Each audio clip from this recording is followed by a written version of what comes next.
Hello students, आज हम लोग क्लास 9 का लेसन नंबर 1 बायो का स्टार्ट करने वाले हैं, जो कि है the fundamental unit of life, यानी कि जीवन की मूलभूत इकाई। तो देखो, हम लोग फंडामेंटल यूनिट ऑफ लाइफ में सेल्स के बारे में पढ़ेंगे कि सेल्स में क्या क्या होता है, किस तरह से उसमें क्या काम करता है, ठीक है, कौन सा ऑर्गेनल्स क्या काम करता है, कौन सा पार्ट उसका क्या काम करता है, ठीक है। तो उसको स्टार्ट करने से पहले आप लोग ये वर्ड मीनिंग्स को राइट कर लीजिए।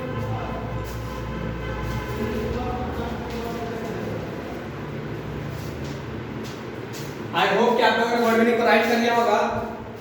अब हम लोग बात करते हैं, सबसे पहले हम लोग बात करेंगे जिसके बारे में हम लोग स्टडी कर रहे हैं, वो पाया कहाँ जाता है। अंडरस्टैंड?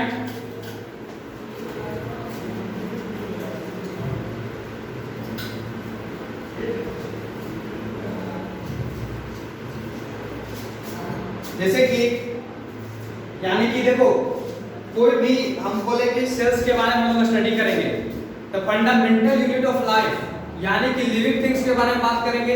तो लिविंग थिंग्स में ऑर्गेनिजम्स के बारे में बात करेंगे। हम लोग क्या ऑर्गेनिज्म है, ठीक है।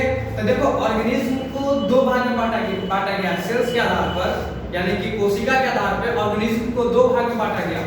एक पहला भाग है, यानी कि पहला पार्ट है यूनिसेलुलर ऑर्गेनिज्म, यानी कि एक कोशिकीय जीव, ठीक है। और इसका सेकंड जो टाइप है वो है मल्टीसेलुलर ऑर्गेनिज्म, यानी कि बहुकोशिकीय ऑर्गेनिज्म जीव, ठीक है। यहां पर राइट करते हैं। फर्स्ट में सबसे पहले तो यहां पे एक एरो देंगे, ऑर्गेनिजम्स, ठीक है। ऑर्गेनिज्म को बांटा गया, first unicellular, second multicellular. Understand? एक ऑर्गेनिज्म आ गया यूनिसेलुलर और सेकेंड आ जाएगा मल्टीसेलुलर। अब इसमें यूनिसेलुलर किसको कहते हैं, मल्टीसेलुलर किसको कहते हैं, ये समझ में आ रहा। ऑर्गेनिज्म को यानी कि जीवों को दो भाग में बांटा गया, यूनिसेलुलर और मल्टीसेलुलर, ठीक है, सेल्स के आधार पर। अब हम लोग बात करते हैं यूनिसेलुलर किसको कहा जाता है, मल्टीसेलुलर किसको कहा जाता है। तो एक एक करके बात करते हैं। सबसे पहले हम डिस्कस करेंगे यूनिसेलुलर के बारे में। अंडरस्टैंड? सबसे पहला जो पॉइंट होगा यूनिसेलुलर। अंडरस्टैंड? यूनिसेलुलर ऑर्गेनिजम्स मतलब कि एक कोशिकीय जीव। अंडरस्टैंड?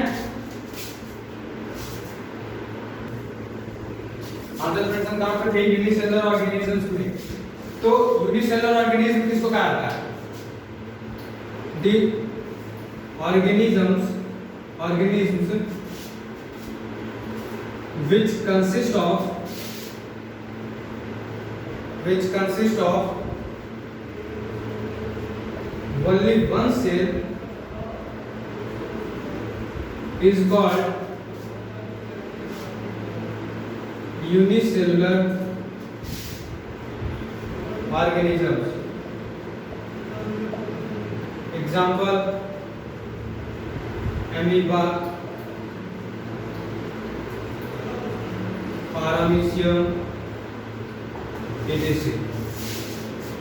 वैसा ऑर्गेनिज्म जो कि सिर्फ एक ही सेल कंटेन करता हो, वैसा ऑर्गेनिज्म जो सिर्फ एक ही सेल कंटेन करता हो, उस तरह के ऑर्गेनिजम्स को हम लोग यूनिसेलुलर ऑर्गेनिज्म कहते हैं। यानी कि वैसा ऑर्गेनिज्म जो एक सेल से बना हुआ हो, सिर्फ और सिर्फ एक सेल से, ठीक है, उसको हम लोग क्या कहते हैं, यूनिसेलुलर ऑर्गेनिज्म, यानी कि एक कोशिकीय जीव। तो उसके जिसका एग्जांपल है एमीबा, पैरामीशियम, ठीक है, और बहुत एग्जांपल है क्लैमिडोमोनास, बैक्टीरिया, एटीसी। अब आते हैं लोग सेकंड पॉइंट, जो कि है मल्टीसेलुलर ऑर्गेनिज्म। सेकंड है हमारा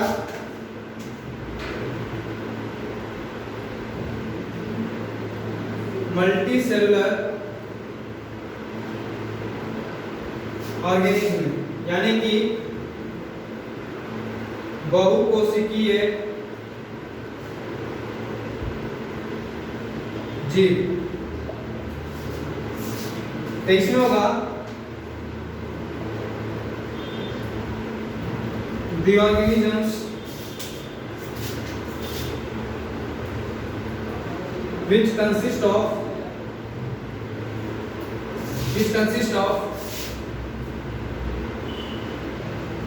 group of cells are called multicellular organism। इसका एग्जांपल में आएगा एनिमल्स, प्लांट्स, फंगाई और इटीसी। ठीक है, ये वो मल्टीसेलुलर ऑर्गेनिज्म। मल्टीसेलुलर ऑर्गेनिज्म किसको कहते हैं? The organisms which consist of group of cells are called multicellular organism.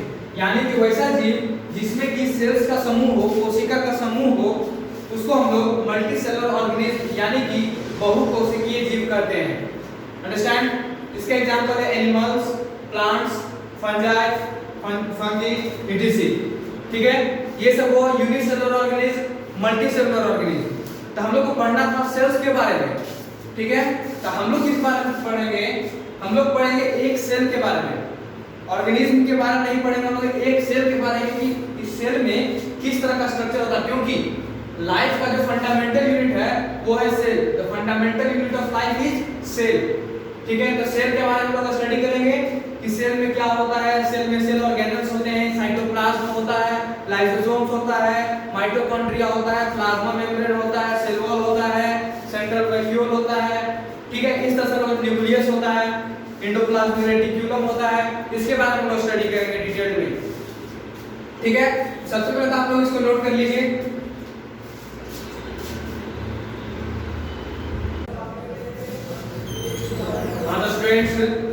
हम लोग जो बात करने वाले हैं सेल्स के बारे में बात करेंगे। तो हम बोले कि मल्टी सेलुलर ऑर्गेनिज्म्स के बारे में हम बात करेंगे।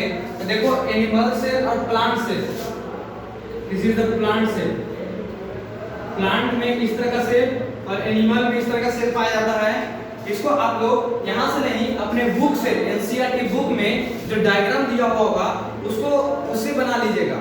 ठीक, उससे फेयर डायग्राम बनाइएगा। जिस तरह से उसमें बना हुआ है उस तरह से आप लोगों को ये डायग्राम बनाना है। अंडरस्टैंड? और फिर उसके बाद हम लोग बात करने वाले हैं सबसे पहले कि सेल बना हुआ किस चीज से होता है। तो जब हम लोग सेल को देखेंगे, माइक्रोस्कोप के अंदर देखेंगे, तो उसमें देखेंगे बहुत सारा छोटा-छोटा पार्टिकल्स हम लोग को दिख रहा है। ठीक है, बहुत सारा ऐसा उसका ऑर्गेनल्स दिख रहा है, उसका अंग दिख रहा है।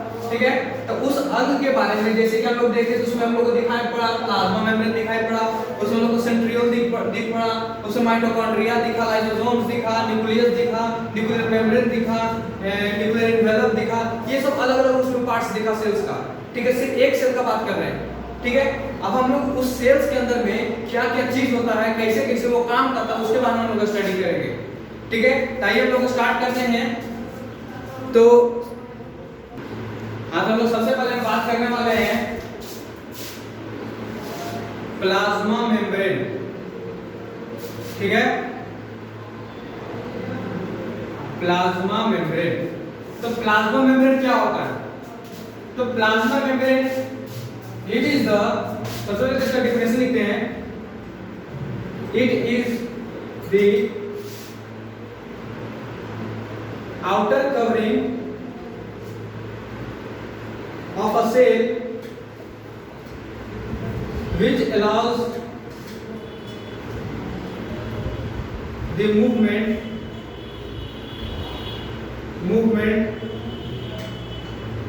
of substance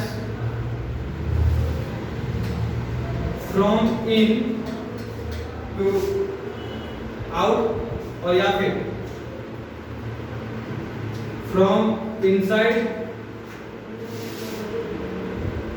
to outside और वाइस वर्सा। अंडरस्टैंड? देखो प्लाज्मा मेम्ब्रेन क्या होता है?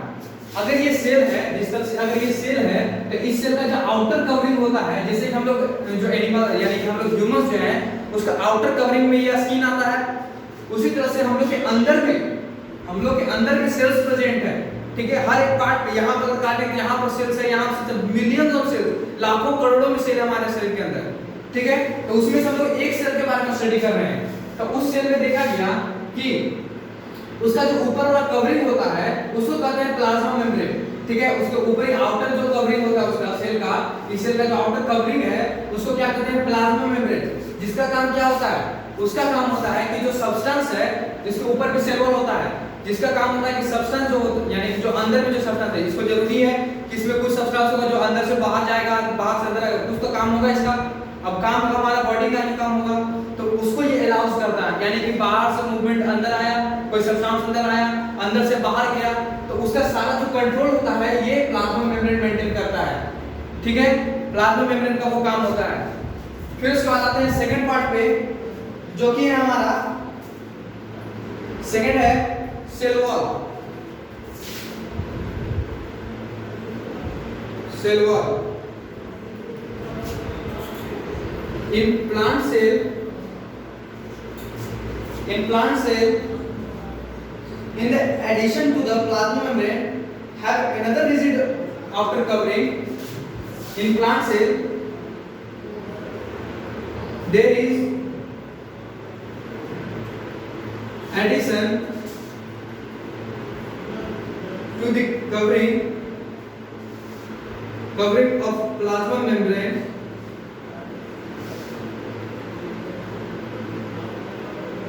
addition to the covering of plasma membrane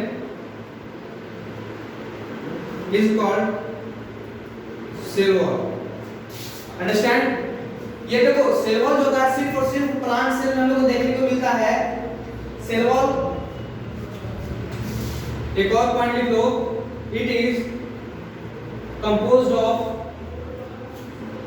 cellulose. जो प्लांट सेल होता है यानी कि जो प्लांट सेल है इसमें प्लाज्मा मेम्ब्रेन तो होता ही है, लेकिन उस प्लाज्मा मेम्ब्रेन के भी ऊपर में यानी कि प्लाज्मा मेम्ब्रेन आउटर कवरिंग हुआ, जैसे कि ये है सेल। ठीक है, अब इस सेल के ऊपर में है प्लाज्मा मेम्ब्रेन, इसको पूरी तरह से घेरे हुए है। अब उस प्लाज्मा मेम्ब्रेन के ऊपर भी यानी उस प्लाज्मा मेम्ब्रेन को भी एक सेल घेरे हुए है, सॉरी एक सेल वॉल घेरे हुए उसको। ठीक है, तो उसको जो कवरिंग होता है जिसको प्लाज्मा मेम्ब्रेन घेरे हुए होता है उसको कहते हैं सेल वॉल, जो कि बना हुआ होता है सेलुलोज से।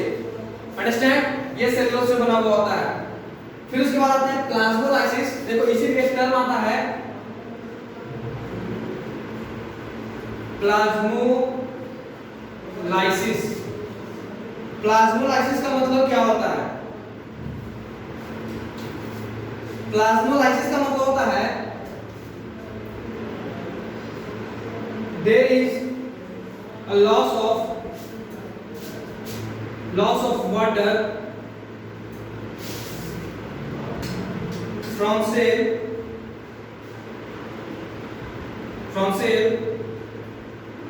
due to which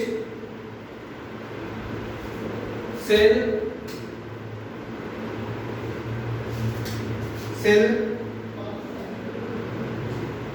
became contract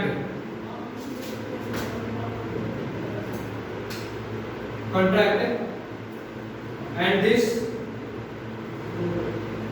phenomena is called plasmolysis. Understand? देखो जो सेल होता है उसमें वाटर का मात्रा होता है और वाटर जब लूज करने लगता है यानी जब उसमें से वाटर निकलने लगता है तो जो सेल होता है वो धीरे धीरे कॉन्ट्रैक्ट होने लगता है, सिकुड़ने लगता है। ठीक है, तो वही सिकुड़न को, इसी पूरी घटना को हम लोग कहते हैं प्लाज्मोलाइसिस, यानी कि जीव द्रव्य कुंचन। ठीक है, यानी कि जीव का जो होता है वो श्रिंक हो जाता है, सिकुड़ जाता है। ठीक है, तो उसको हम लोग प्लाज्मोलाइसिस करते हैं। कितना आप लोग नोट कीजिए, नोट करो। इसके बगल में आप लोग को ये फिगर बनाना है, ध्यान से बुक से फिगर बनाना है। यहाँ हम जो फिगर बनाए हैं इसको चेक करना है कौन सा एनिमल सेल है कौन सा प्लांट सेल है। आपको ये बुक से फिगर बनाना है जिस तरह से बुक में रहेगा, क्लियर क्लैरिटी के साथ। अंडरस्टैंड? लेवलिंग भी करना है इसमें। हो गया? और हम लोग आते हैं हमारा थर्ड टॉपिक पे, जो कि द मोस्ट इंपॉर्टेंट टॉपिक होगा, न्यूक्लियस। बात करेंगे न्यूक्लियस के बारे में। न्यूक्लियस क्या होता है? तो the nucleus has a double layer covering called nuclear membrane, has core, third will go nucleus, यानी कि नाभिक है। It has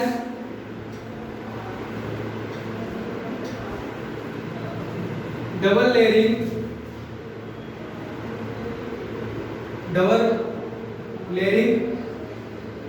cover called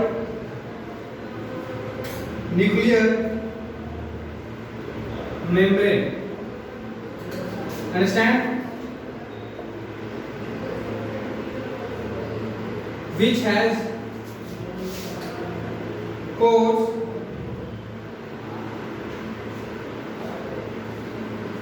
which allow the transfer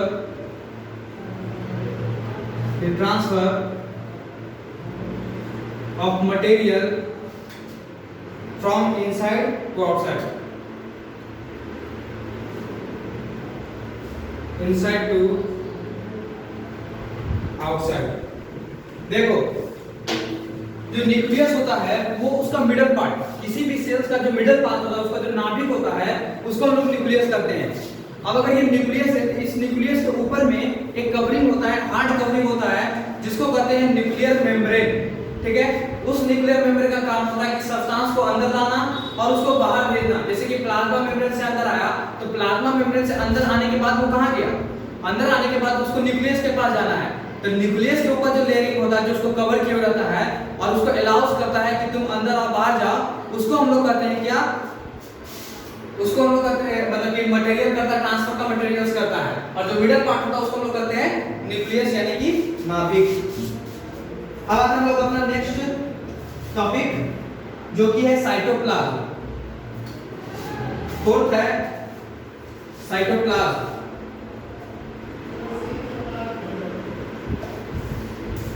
मतलब कि कोशिका द्रव्य।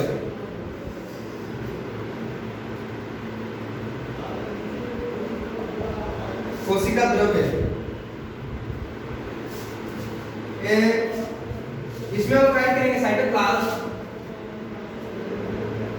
It is the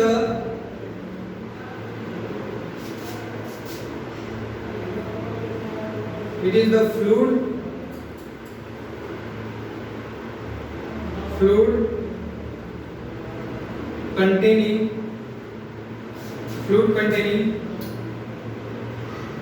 a space in a cell which has different types of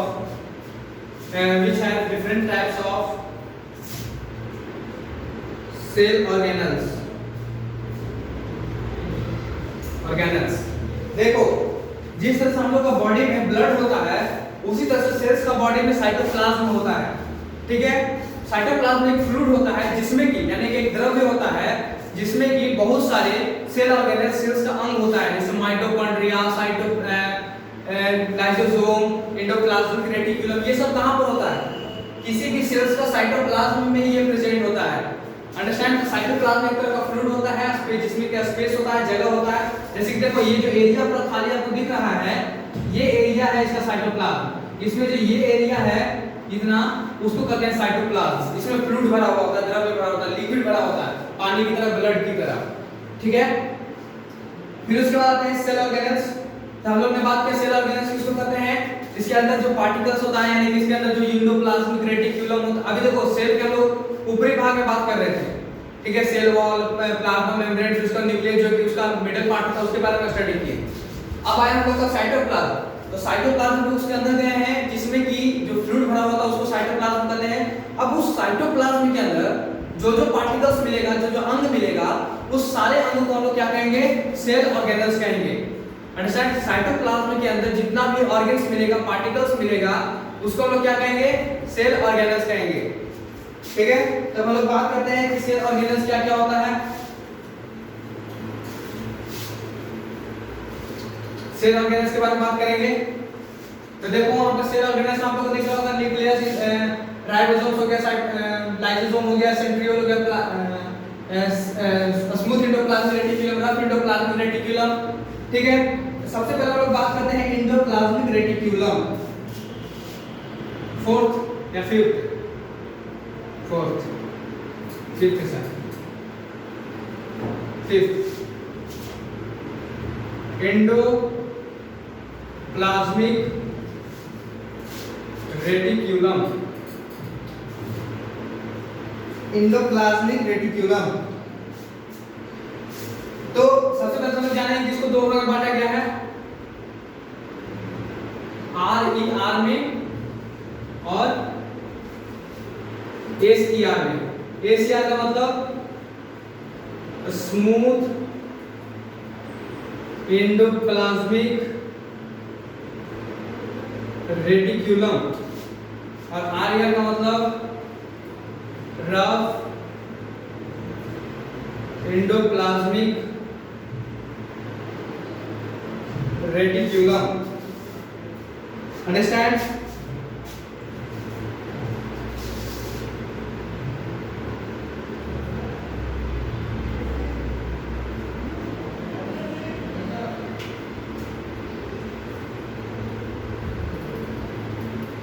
इसमें हम लोग बात करेंगे,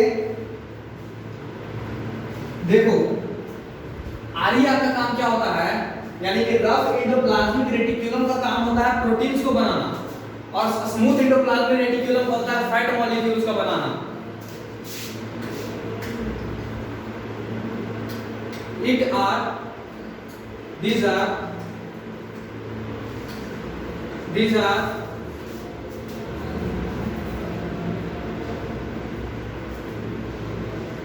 These are the part of cell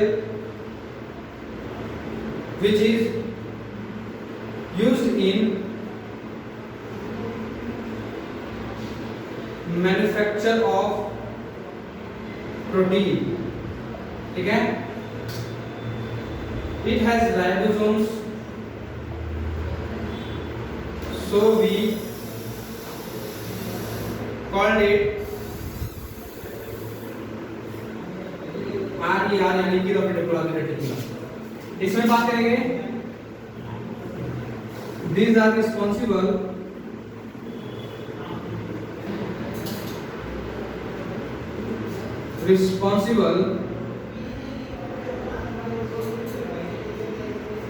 for the manufacturing of fat molecules. These have no ribosomes, so we called it ACR. देखो endoplasmic reticulum का काम क्या होता है, एंडोप्लाज्मिक रेटिकुलम का काम होता है प्रोटीन्स और फैट्स मॉलिक्यूल्स का बनाना। ठीक है, जो प्रोटीन बनाता है उसको हम लोग कहते हैं RER यानी कि रफ एंडोप्लाज्मिक रेटिकुलम, और जो फैट बनाता है उसको हम लोग कहते हैं स्मूथ एंडोप्लाज्मिक रेटिकुलम। ऐसा इसलिए इसको रफ और उसको स्मूथ इसलिए कहते हैं क्योंकि इसमें एक राइबोसोम्स नाम का एक छोटा छोटा पॉइंट होता है इसके अगल बगल में, जो कि इसको रफ बनाता है, खुरदुरा बनाता है। ठीक है, लेकिन इसमें एंडोप्लाज्मिक रेटिकुलम में क्या होता है, इसके बगल में राइबोसोम्स नहीं होता है, जिसके कारण ये स्मूथ होता है। ठीक है, इसलिए हम लोग इसको स्मूथ एंडोप्लाज्मिक रेटिकुलम कहते हैं। इसको रफ इसलिए क्योंकि इसके पास राइबोसोम्स, इसको स्मूथ इसलिए क्योंकि इसके पास राइबोसोम्स नहीं होता। इसका काम होता है प्रोटीन्स बनाना, इसका काम होता है फैट मॉलिक्यूल्स बनाना। अंडरस्टैंड हो गया? ये नोट कर लो सब, नोट करते जाना साथ में। अब उसके बाद आता है गोल्जी एपैरेटस। नेक्स्ट पॉइंट हमारा 6 पॉइंट,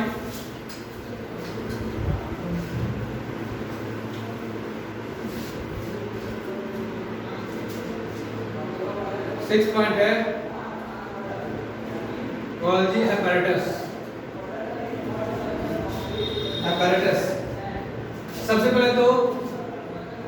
लिखो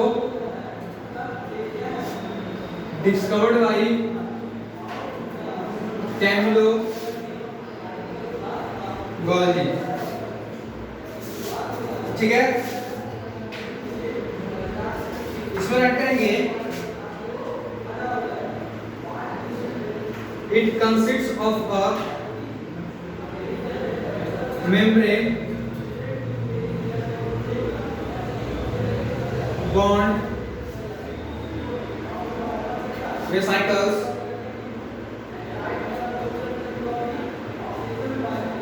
arranged approximately parallel called system।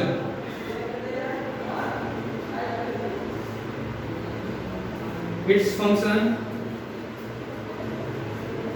is to storage, modification, packaging, etc. Also involves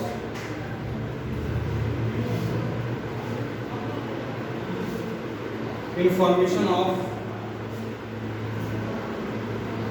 lysosomes। सबसे पहले इसको आप लोग राइट कीजिए।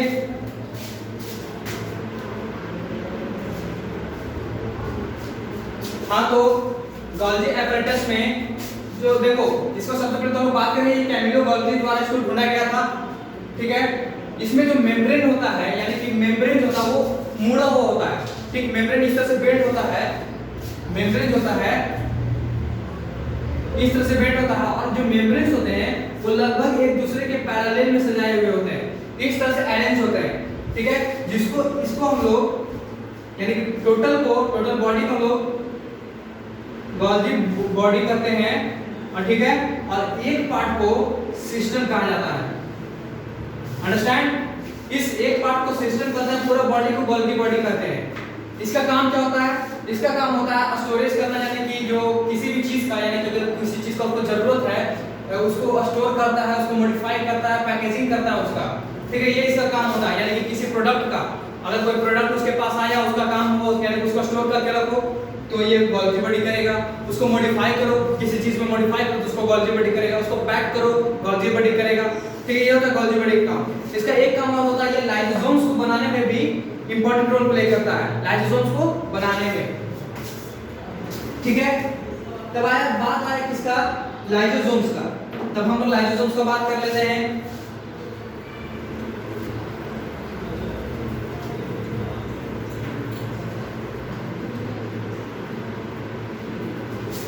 लाइसोसोम्स का बात करते हैं, तो लाइसोसोम्स में हम लोग ऐड करेंगे सबसे पहला पॉइंट, 7th टॉपिक है हमारा, 7th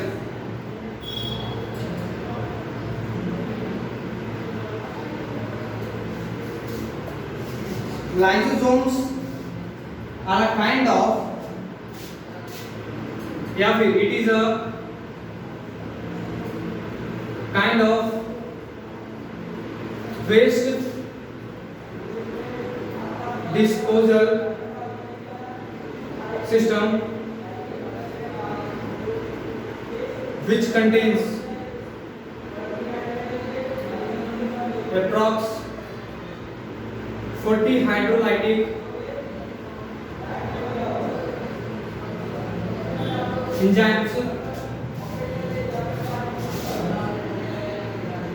and burst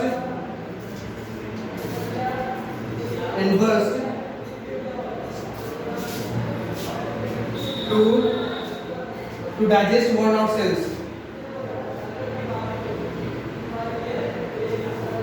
to digest worn out cells or organelles when needed। देखो, लाइसोसोम्स का काम क्या होता है? जब देखता है कि साइटोप्लाज्म में बहुत सारा ऑर्गेनेल्स खराब हो गया है, फट गया है, यानी बर्बाद हो चुका है, उसको हटाने के लिए लाइसोसोम्स क्या करता है, वो फट जाता है, जिसमें कि 40 हाइड्रोलाइटिक एंजाइम्स होते हैं, एसिड टाइप का अति होता है, जो कि वो सारे ऑर्गेनेल्स को, सारे को पार्ट्स को वो खत्म कर देता है, गला देता है। ठीक है, ये होता है लाइसोसोम्स का काम। ये क्या करता है, जब देखता है कि साइटोप्लाज्म में बहुत सारा ऑर्गेन्स मर चुका है और बॉडी को हानि पहुंचा सकता है, तो ये लाइसोसोम्स क्या करता है, फट जाता है, और फटने के बाद वो पूरा सेल्स को ही मार देता है। अंडरस्टैंड? यानी कि इसको हम लोग आत्मघात की थैली भी कहते हैं। आत्मघात का मतलब सुसाइड। ठीक है, ये सुसाइड का थैली होता है, सुसाइड बैग होता है, जो कि अपना सुसाइड करता है जब देखता है कि अगल बगल में मतलब कि बॉडी को नुकसान पहुंच सकता है। ये होता है लाइसोसोम्स का काम।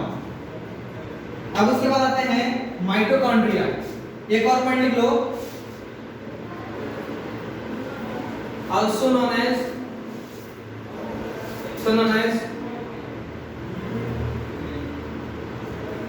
suicide bags, यानी कि आत्मघात की थैली। नोट करो इसको।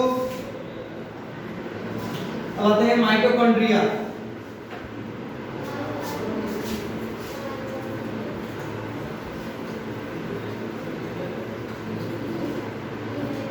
माइटोकॉन्ड्रिया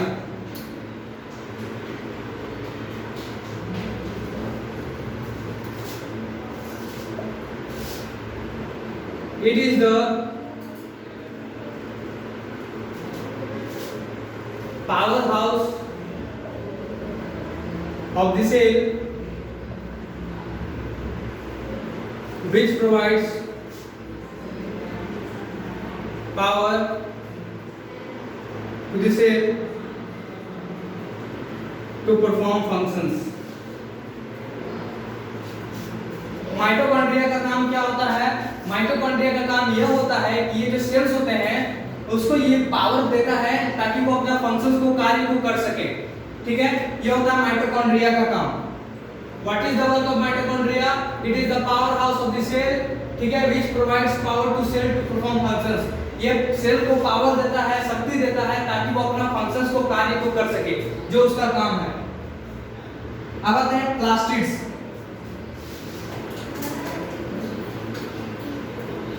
हमारा टॉपिक आता है प्लास्टिड।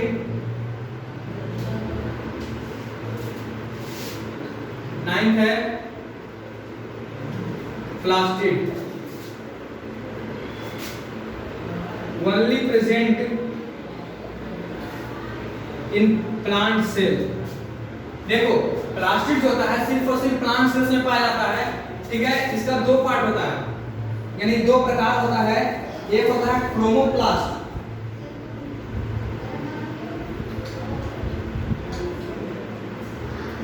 क्रोमोप्लास्ट यानी कि कलर्ड प्लास्टिड,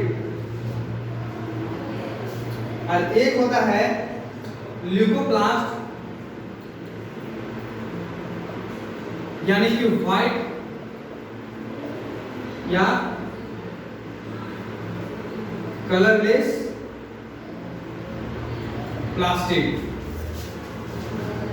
अब इसका फंक्शन क्या होता है? क्रोमोप्लास्ट का फंक्शन क्या होता है? तो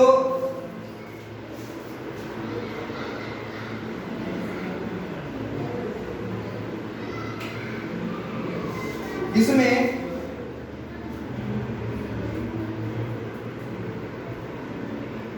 प्लास्टिड्स का जो होता है वो अपना डीएनए होता है और राइबोसोम्स होता है, जिस तरह से माइटोकॉन्ड्रिया। अभी एक पॉइंट छूट गया, माइटोकॉन्ड्रिया में लिखेगा mitochondria have their own DNA, their have own DNA and ribosomes.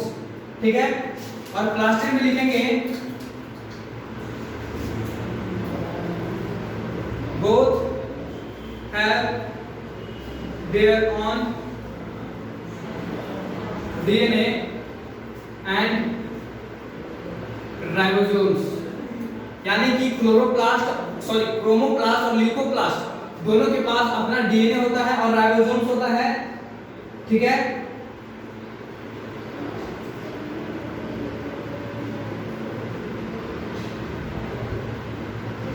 देखो क्रोमोप्लास्ट का काम होता है, क्रोमोप्लास्ट का काम होता है ये ग्रीन कलर के पिगमेंट को कंटेन करता है। जिस तरह से हो गया एग्जांपल में कंटेन करता है। ल्यूकोप्लास्ट का काम क्या होता है? इसका काम होता है स्टार्च, ऑयल, पीटीसी, ये सब को कंटेन करना, ठीक है। क्रोमोप्लास्ट का काम होता है क्लोरोप्लास्ट कंटेन करना, ल्यूकोप्लास्ट का काम होता है स्टार्च वगैरह, ऑयल वगैरह कंटेन करना, ठीक है। एक बहुत इंपॉर्टेंट पॉइंट कि दोनों के पास अपना डीएनए और अपना राइबोसोम्स होता है, ये बात को सब लोग नोट करेगा, ठीक है। अब आते हैं हमारा लास्ट टॉपिक जो कि है वैक्यूल्स।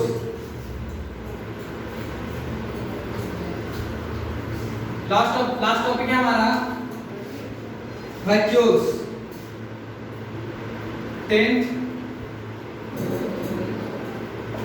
vacuoles. तो vacuoles these are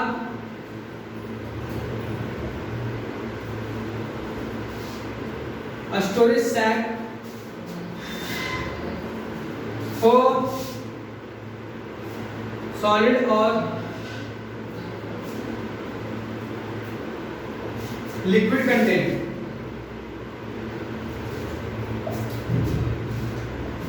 Animals, a small vacuole,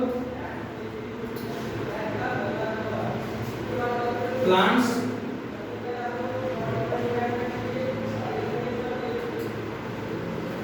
large vacuole.